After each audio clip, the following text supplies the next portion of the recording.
चंद्रभूषण हमारे साथ मौजूद है, जो कि सीईओ है आई फॉरेस्ट के। बहुत बहुत स्वागत है चंद्रभूषण आपका हमारे कार्यक्रम में। थैंक यू प्रतिमा। तो चंद्रभूषण, दिल्ली में जिस तरह हमने शुरुआत में कहा कि सर्दी आती है और साथ साथ पीछे पीछे प्रदूषण भी आ जाता है, क्या ऐसा है कि समस्या कहीं और है और हम समाधान कहीं और देख रहे हैं? देखिए, आपका सवाल बहुत सही है। अगर आप दिल्ली के पोल्यूशन के एक्शन को देखें, पिछले 10 सालों में कहाँ पे हमने काम किया है, तो हमारा फोकस रहा है ऑटोमोबाइल सेक्टर, गाड़ियों पे, कि किस तरह से गाड़ियों से प्रदूषण कम किया जाए। जैसे कि दिल्ली के पब्लिक ट्रांसपोर्ट को हमने सीएनजी पे कन्वर्ट किया, बहुत अच्छा काम था।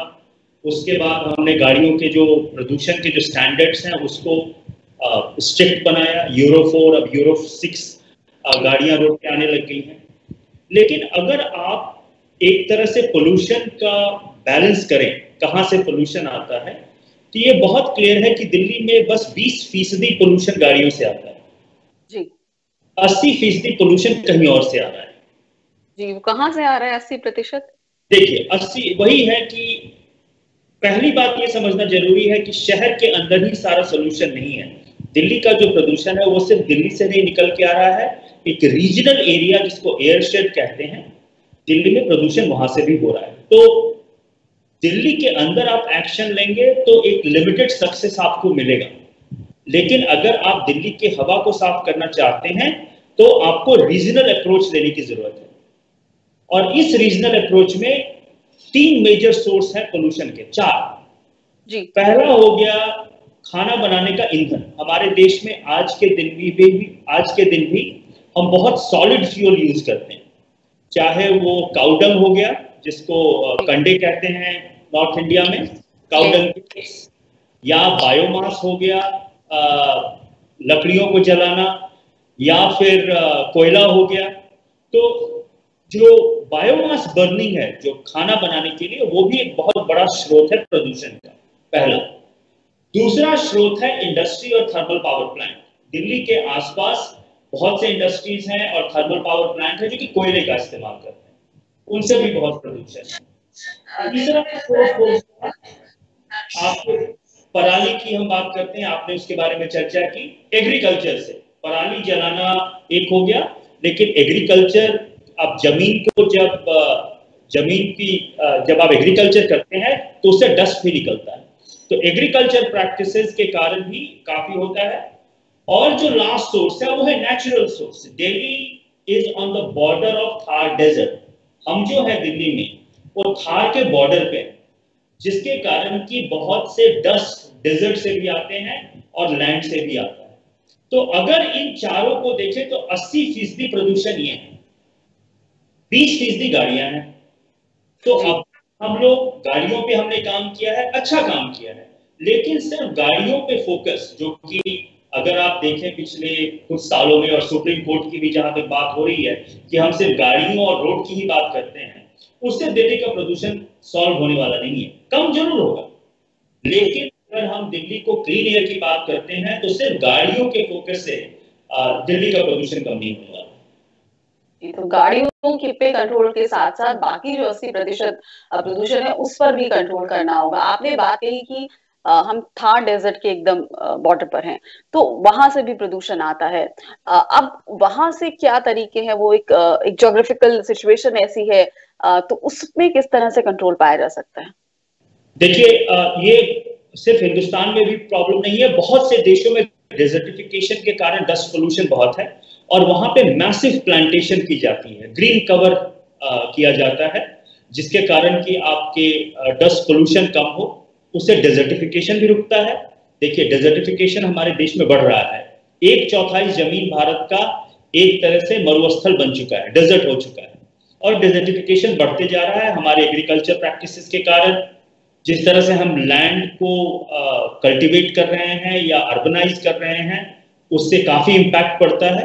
तो डेजर्टिफिकेशन को रोकने का एक ही है कि आप ग्रीन कवर बढ़ाएं, प्लांटेशन करें, वाटर मैनेजमेंट करें।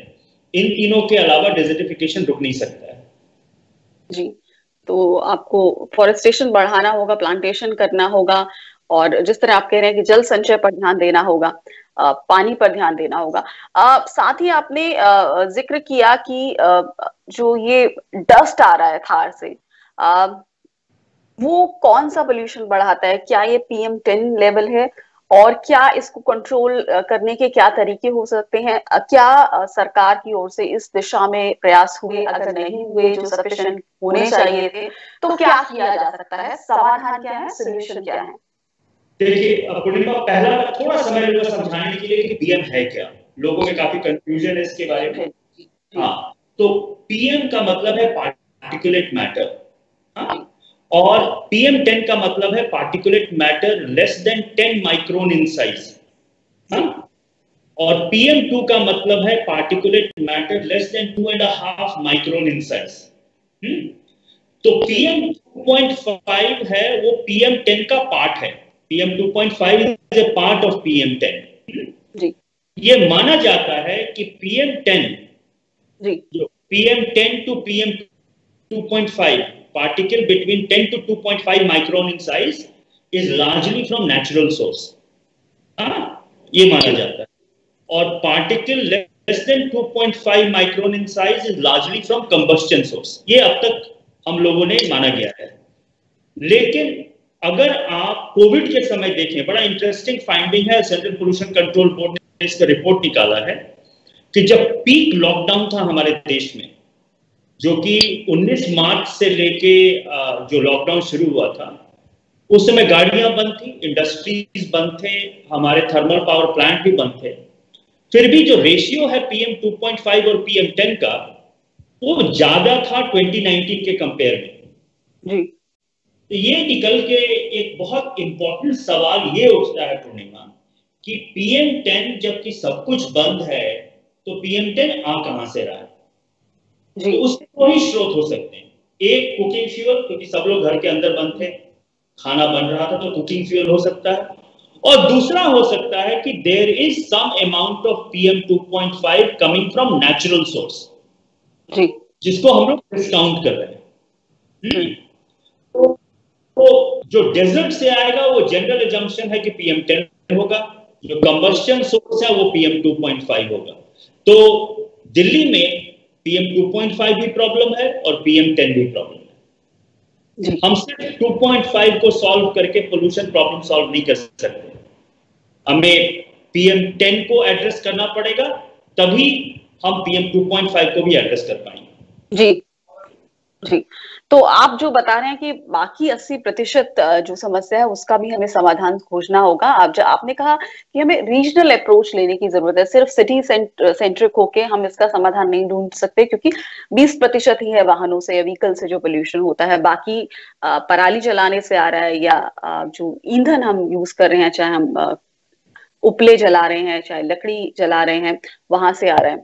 तो अगर हम इस पर आए कि जो ईंधन के जो खाना पकाने में जो इस्तेमाल हो रही है लकड़ी, या फिर जो गोबर के उपले बनाए जाते हैं, क्या उसमें किस तरह की रीजनल अप्रोच ली जा सकती है कि हमें सोल्यूशन मिले इस पोल्यूशन से जो दिल्ली तक पहुंच रहा है?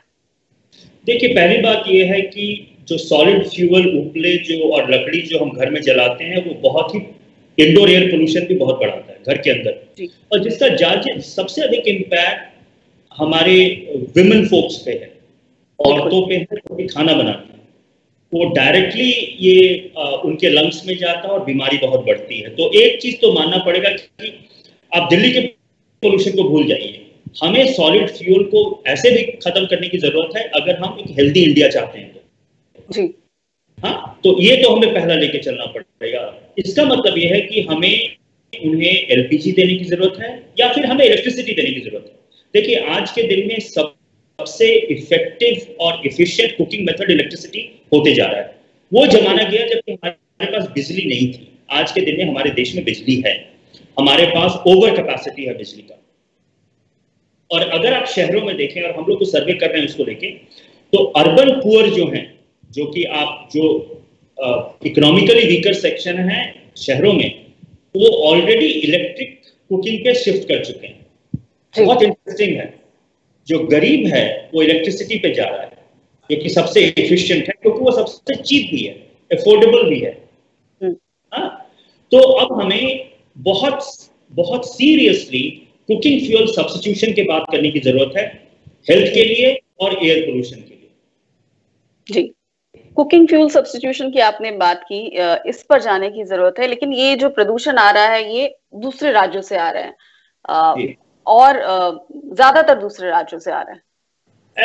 दिल्ली में भी आज के दिन में दिल्ली में भी सॉलिड फ्यूल का काफी इस्तेमाल होता है पूर्णिमा। ऐसी बात नहीं है कि सिर्फ, बाकी तो गांव में होते ही हैं, छोटे शहरों में भी कई गांव है, दिल्ली के बॉर्डर पर भी कई गांव हैं, और शहर के अंदर भी।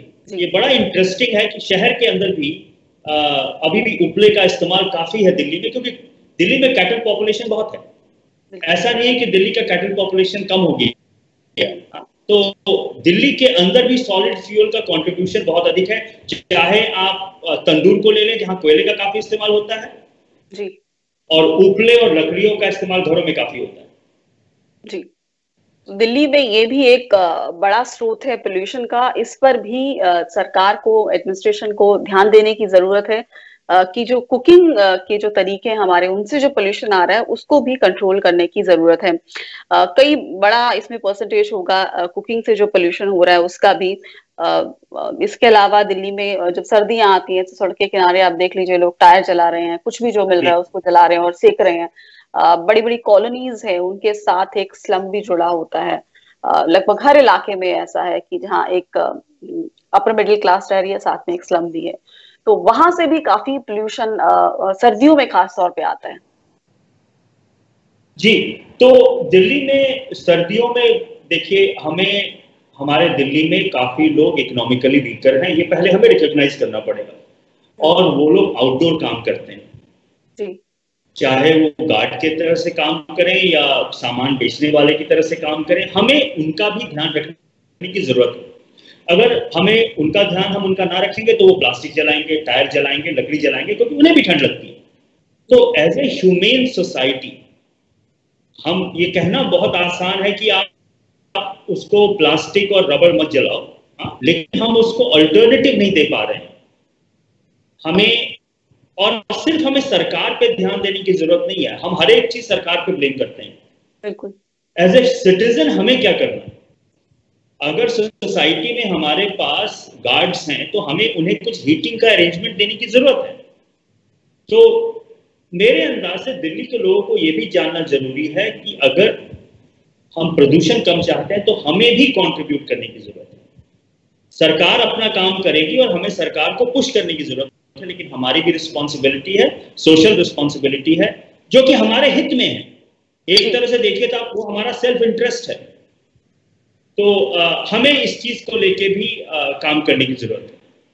जी, साथ ही जो एक बहुत बड़ा मुद्दा जो हमेशा छाया रहता है कि हरियाणा और पंजाब में जब पराली जलाई जाती है तो अक्सर सैटेलाइट पिक्चर से भी दिखाया जाता है कि पूरा लाल धुआं या पूरा छा गया दिल्ली के आसपास और नॉर्दर्न पूरे इलाके में।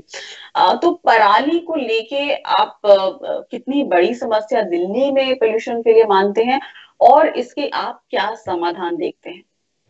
देखिए, बहुत कुछ पीरियड में, जबकि एंड ऑफ सितंबर से लेके एंड ऑफ अक्टूबर, अर्ली नवंबर तक पराली का कंट्रीब्यूशन बहुत है रीजनल एयर पोल्यूशन पे, दिल्ली के इंक्लूडेड। दिल्ली में भी काफी बहुत कंट्रीब्यूशन है। पंजाब में खुद ही जहां जल रहा है वहां भी बहुत पराली का प्रदूषण है। तो पहला तो हमें रिकॉग्नाइज करना पड़ेगा कि ये ब्लेम गेम छोड़िए, मानिए इस चीज को कि पराली जल रही है तो प्रदूषण हो रहा है। पंजाब में भी हो रहा है और दिल्ली में भी वो प्रदूषण आ रही है, हमें मानने की जरूरत है। इस फैक्ट को हमें इस्टेब्लिश करने की जरूरत है। दूसरा क्या है कि देखिए, पंजाब में अब तक जो हमें करना चाहिए वो हम कर नहीं पा रहे हैं जी। चाहे ऑल्टरनेटिव देने की बात है,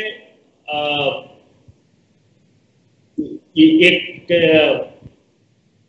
अगर देखिए तो बहुत टेक्नोलॉजी की बात हो रही है, चाहे वो सीडर हो गया या बेलर हो गए, या आजकल नई टेक्निक आ रही है जहां की आप इंजाइम और डाल देंगे तो पराली वहीं पे खाद बन जाएगी, जैसे कि दिल्ली सरकार बात कर रही है अभी के समय, और पंजाब में भी उसकी बात हो रही है। तो अलग अलग तकनीक है जिसकी बात हो रही है, लेकिन इंप्लीमेंटेशन नहीं हो रहा है। दो कारण है। एक तो फार्मर के पास समय कम है खरीफ और रबी के बीच में। और दूसरा क्या है कि फार्मर इस बीच में भी वेजिटेबल लेना चाहता है। जो समय है खरीफ और रबी के बीच में, उसमें भी वो वेजिटेबल उगाना चाहता है, तो बहुत जल्दी काटना चाहता है और जल्दी रोपना चाहता है, तो इसके कारण वो जला रहे हैं। तो मेरे अंदाज से एक तो हमें ऑल्टरनेटिव देनी है, लेकिन दूसरा बात हमें स्ट्रिक्टली इन्फोर्स करने की भी जरूरत है। हमारे देश में आज के दिन में क्या हो रहा है कि अगर फार्मर है तो जनरल टेंडेंसी हमारी ये होती है कि फार्मर है तो आप छोड़ दीजिए उसको। देखिए, बहुत सारे फार्मर नहीं जलाते। अगर सारे फार्मर जलाने लग जाए पंजाब हरियाणा को, तो हम सांस भी नहीं ले पाएंगे। तो पहला तो ये जंक्शन ये कि सारे फार्मर जला रहे हैं, ये सरासर गलत है। हाँ, कुछ ही प्रपोर्शन फार्मर जला रहे हैं और बाकी नहीं जला रहे हैं। तो जो बाकी नहीं जला रहे हैं हमें उनको इंसेंटिवाइज करने की जरूरत है, और जो बाकी जो जला रहे हैं हमें उनको पुश करने की जरूरत है। उनको हमें ऑल्टरनेटिव देनी है, लेकिन ऑल्टरनेटिव देने के बाद भी अगर आप उस पर एक्शन नहीं ले रहे हो, तो हमें कुछ लीगल ऑप्शन भी का इस्तेमाल करने की भी जरूरत है। क्योंकि दूसरा बात ये सोचिए पूर्णिमा, मैं हमेशा यही कहता हूं कि आज अगर हम पंजाब के फार्मर को ये बोले कि तुम्हें 1000 रुपया पर एकड़ दे रहे हैं, पराली मत जलाओ, तो कल बिहार के फार्मर को कौन रोकेगा? बिहार का भी फार्मर बोलेगा यार पंजाब वाले को 1000 रुपये पर एकड़ दे रहे हो तो मैं भी यहाँ जलाऊंगा, मुझे भी 1000 रुपये दो। तो ये समझना बहुत जरूरी है कि हमें दोनों कैरेट और स्टिक दोनों का इस्तेमाल करना जरूरी है अगर ये प्रैक्टिस को रोकना चाहते हैं तो। जी बिल्कुल, कैरेट स्टिक दोनों का इस्तेमाल करना होगा अगर हम ये जो पराली जलाने की, स्टबल बर्निंग की प्रैक्टिस है इसको रोकना है। लेकिन कई बार मैंने ये भी सुना है कि ये जो स्टबल होते हैं इसके कई उपयोग हो सकते हैं, कई चीजों में इसको इस्तेमाल किया जा सकता है। क्या कोई ऐसा तरीका नहीं निकल के आ सकता है जिससे ये किसानों से सोर्स किया जा सके और इसका दूसरे इंडस्ट्रीज में इस्तेमाल हो सके? पहली बात यह है पूर्णिमा की इसका इस्तेमाल पावर प्लांट में हो सकता है, इसका इस्तेमाल बायोगैस जनरेशन में हो सकता है, इसका इस्तेमाल अल्कोहल प्रोडक्शन में हो सकता है, इसके काफी इस्तेमाल हो सकते हैं, ठीक है। लेकिन वही है कि और ये देखिए जो ऊपर का जो बड़ा बड़ा पराली है वो कोई नहीं जलाता पूर्णिमा, ये भी समझने की बात है। जो मुनाफे वाला पराली है वो तो बिक जाता है, ये हम छोटे जो बच जाते हैं 6 इंच 8 इंच के, उनको जलाया जाता है। तो उसका उसमें सिलिका बहुत होता है क्योंकि जमीन के नजदीक है, तो उसके अंदर सिलिका और कंटेंट और सॉइल कंटेंट अधिक है, ये थोड़ा कंटामिनेटेड भी होता है। तो बेसिकली ये कॉस्ट बेनिफिट की फिर बात हो जाती है जी। ये कॉस्ट बेनिफिट की भी बात है कि कौन कितने पैसे में इसको खरीदेगा और फार्मर कितना जल्दी इसको रोल कर सके। तो दोनों टेक्नोलॉजी और कॉस्ट फैक्टर इसके अंदर आता है, और अगर फार्मर को अच्छा कॉस्ट मिलेगा तो वो बेचेगा। तो अभी के समय ऐसा भी नहीं कि बहुत सी कंपनियां पहुंच गई हैं पंजाब में ये कहने के लिए कि आप मुझे बेच दो, वो भी नहीं है। नहीं, तो कोई ऐसा मैकेनिज्म तैयार करने की जरूरत है कि ये जो पराली है, ये जो स्टबल है, इसको सोर्स करे इंडस्ट्री, चाहे तो सरकार इसमें इंटरवीन करे और ये इंडस्ट्री तक पहुंचे और इसका सही उपयोग हो, बजाय इसके कि उसे जला दिया जाए और फिर वो प्रदूषण की वजह बने और दूसरे शहरों तक। जी पूर्णिमा, ये कहना है कि ये बहुत सिंपल आंसर नहीं है इसका। पंजाब का जो एग्रीकल्चर प्रैक्टिस है वो रूट कॉज है। पैडी वीट जो कल्चर है पंजाब का, मोनोकल्चर प्रॉब्लम है, और वो मेजर प्रॉब्लम है इस इशू का। तो हमें एग्रीकल्चर सिस्टम को भी देखने की जरूरत है, पहली बात है। और दूसरी बात, कोई एक सोल्यूशन नहीं होगा इसका, हमें मल्टीपल सोल्यूशन फाइंड करने की जरूरत है, कोई एक उपाय इसका नहीं है जी। तो मल्टीपल अप्रोचेस की जरूरत पड़ेगी। साथ ही जिस तरह से पूसा के साथ मिलकर दिल्ली सरकार ने एक मुहिम चलाई है कि जो पराली है उस पर एक बायोडिकम्पोजर डाल दिया जाएगा और फिर वो बेसन और गुड़ के घोल में वो कुछ दिनों बाद वो खाद में परिवर्तित हो जाएगा। तो इस तरह की जो पहल है, कोशिशें हैं, मुहिम है, उसको आप किस तरह से देखते हैं? क्या और राज्यों में भी इस तरह की इनकरेजमेंट दी जानी चाहिए? क्योंकि दिल्ली पे भी कई गाँव हैं। देखिए, अभी इस साल इसको अप्लाई किया जा रहा है, हमें इसका रिजल्ट देखने की जरूरत है। तो एक तो मैं बोलूँगा कि हम वेट करते हैं रिजल्ट क्या आता है, फार्मर को कितना लग रहा है कि ये उपयोगी है, ये हमें देखने की जरूरत है। लेकिन कोई भी सोल्यूशन है हमें सराहने की जरूरत है, वी नीड टू एनकरेज। अगर नई सोल्यूशन है और इन सीटू ही इसका अगर ट्रीटमेंट हो जाता है, जमीन के अंदर ही ये खाद बन जाता है, सॉइल की फर्टिलिटी बढ़ जाती है और फार्मर इसी के ऊपर नेक्स्ट क्रॉप ग्रो कर सकता है, तो इससे अच्छा और क्या हो सकता है। तो मैं तो ये कहूँगा कि अच्छी मुहिम है, हमें वेट करना चाहिए कि रिजल्ट कैसा है उसको, और साइंटिफिक स्टडी करने की जरूरत है। हमारे देश में एक और प्रॉब्लम है कि बहुत जल्दी हम क्रेडिट लेने के लिए मारपीट करने लग जाते हैं। हमें प्रॉपर साइंटिफिक स्टडी करके at the end of the year ये देखना चाहिए कि क्या फायदा हुआ क्या नहीं हुआ, फिर हम आगे इस पे बढ़ पाएंगे।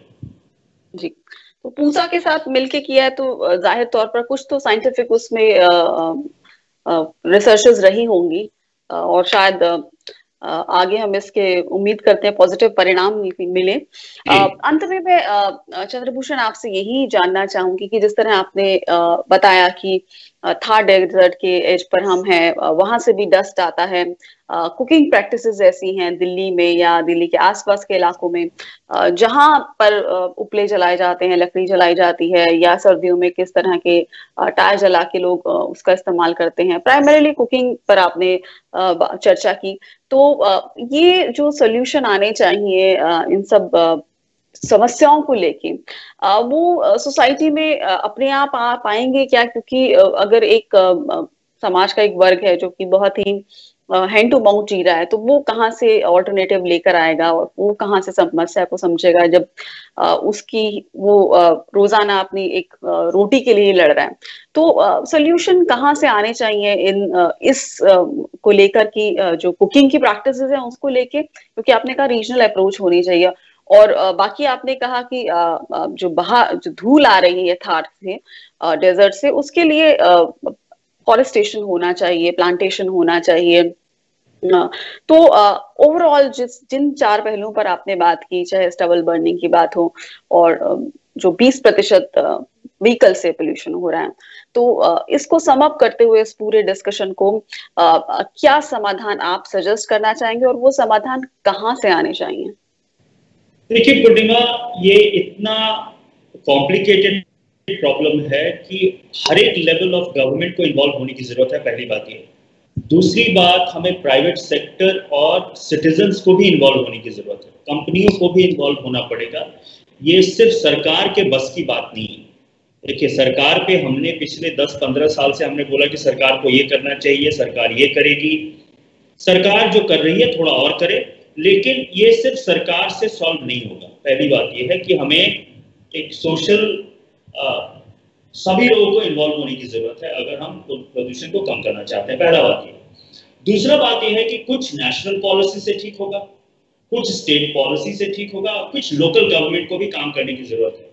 देखिए, दिल्ली के आसपास कम से कम, मुझे एग्जैक्ट नंबर याद नहीं है, लेकिन सैकड़ों छोटे टाउन्स और शहर हैं जी।